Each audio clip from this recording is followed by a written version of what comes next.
Bom dia, gente. Meu nome é Vitor. Eu faço parte do grupo PET de Computação da UFPB. E estou aqui para continuar o nosso curso de introdução à Programação Concorrente em Go. Essa é a nossa aula 1 do módulo 0. E vou dar alguns conceitos iniciais da linguagem, das origens da linguagem, onde a gente deve utilizar ela, enfim. Bom, começando pelas origens, de onde a linguagem nasceu.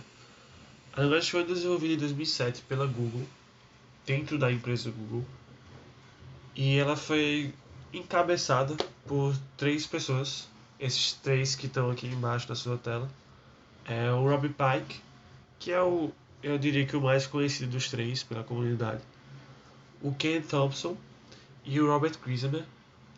Então foram eles que tiveram, não que tiveram a ideia, mas que encabeçaram de fato o projeto de criar uma nova linguagem que fosse para a Google, para resolver os problemas da Google. Em 2009, essa linguagem tornou-se open source, então foi mais viável a utilização dessa linguagem por todos os programadores. E a sua ideia era substituir a linguagem C++, que é uma linguagem muito boa, porém, em algumas vezes ela é muito difícil de ser utilizada. Então, algumas das motivações, já está falando de C++, né? A equipe Google se frustrava um pouco com essa linguagem, porque ela não atendia todas as exigências que a Google queria. E na verdade ela atende, só que algumas vezes com um custo um pouco maior. Outro motivo foi aliar a eficiência à simplicidade. Essa parte de simplicidade tem a ver com o C++. Porque o C++ é de certa forma uma linguagem muito eficiente, porém não é uma linguagem muito simples. Uma linguagem mais complexa, você tem que saber muito de ponteiro, tem que saber muito de baixo nível. Então o Go veio para aliar essa eficiência com simplicidade. E a Google também criou uma linguagem própria, né? É interessante para uma empresa de grande porte ter uma linguagem que seja sua, que consiga atender melhor os problemas específicos das aplicações que a Google estava desenvolvendo na época que ela foi criada. Então, bom, passando agora a parte para a utilização do Go. Algumas vantagens de utilizar o Go são, como eu estava falando, um dos motivos para se criar foi a simplicidade. Então é uma linguagem que é facilmente compreendível. E além da simplicidade, ela também é eficiente. Então ela tem uma alta performance. Ela performa bem nos contextos em que ela geralmente é utilizada. Ela é uma linguagem muito segura e é de fácil implementação. Ou seja, os códigos são fáceis de serem implementados no geral. Não é muito, por exemplo, mais difícil do que se implementar um programa em Go do que um programa em Python. Ela é de fato bem fácil de ser implementada. Os programas em Go são fáceis de ser implementados. Tá, então, saindo das vantagens, quando a gente pode utilizar Go? A gente deve utilizar Go, no caso. Principalmente sistemas que precisam de muita concorrência, que vai ser o foco do nosso curso, né, nos próximos módulos. Desempenho, que Go é uma linguagem muito performática e justamente por aliar simplicidade com eficiência. E a aplicação de tempo real também é bem utilizada. Aqui embaixo tem as logos de algumas empresas que utilizam essa linguagem. Essa bela logo em azul é a Kubernetes, que é basicamente a rival da Docker, né, na questão de containers. Isso é outro assunto, não vou me aprofundar muito. A Netflix e a Uber utilizam muito. A Netflix com serviço de streaming e a Uber com a negócio de corrida, né?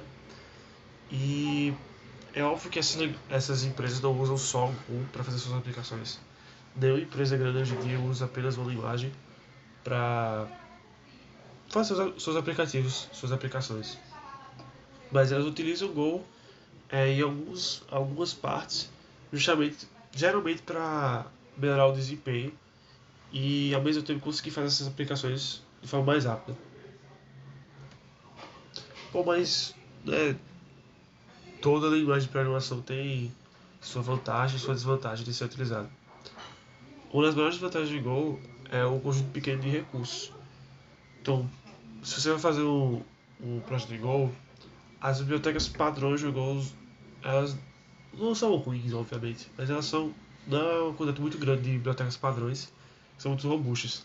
Diferente de outras linguagens como Rust e Java, que tem um conjunto de recursos bem maior e bem mais robusto. Além disso, Go usa o sistema de coletor de lixo, diferente de C++. Só que depende, né?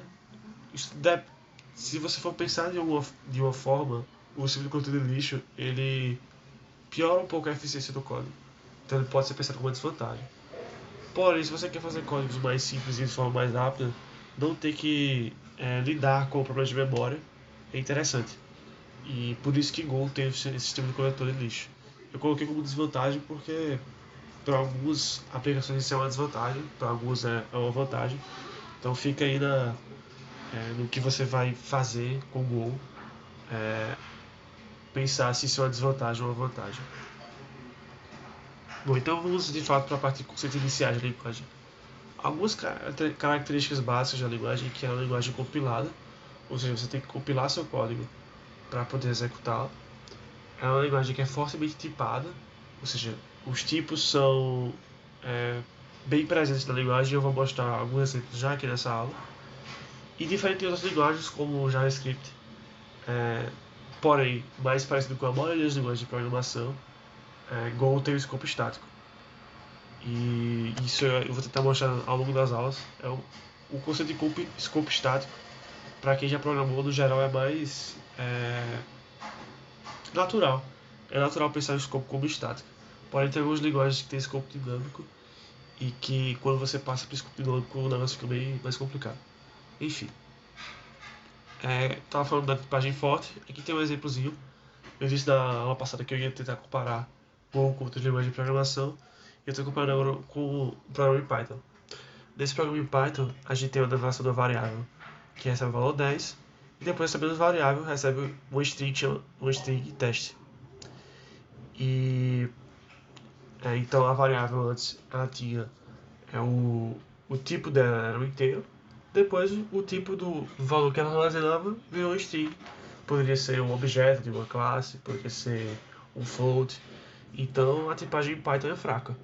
Diferente de Go, que se eu quiser atribuir um valor 10 para uma variável, depois eu não vou conseguir atribuir a ele, a essa variável, um string, por exemplo. Nesse exemplo aqui tem um errinho aqui, um erro de compilação, que não importa agora, mas o que importa é esse erro de compilação aqui embaixo, que indica que essa variável não pode receber o valor teste, justamente porque o tipo dela é inteiro e ponto. Bom, por fim, eu só queria mostrar aqui a estrutura do código Go, geralmente como a gente estrutura ele. E aqui em cima a gente tem os pacotes e você vai poder botar o nome do pacote que você quiser. Porém, no geral, a gente bota o package main para aplicações menores, né? Então, uma aplicação pequena, a gente coloca o pacote dela como sendo o main. Mas, se você for fazer uma aplicação um pouco maior, você pode mudar esse nome. Aqui tem as importações, ou seja, as bibliotecas que a gente está usando. Nesse caso, eu estou utilizando a biblioteca FMT para poder formatar o print aqui embaixo. E todo o código de Go precisa ter uma função main, assim como em C++, como em C, como em Java. Precisa ter uma função main para você poder de fato executar seu código. E nesse código aqui está bem simples, você está apenas printando o Hello World, né? Então, é isso, galera. Obrigado.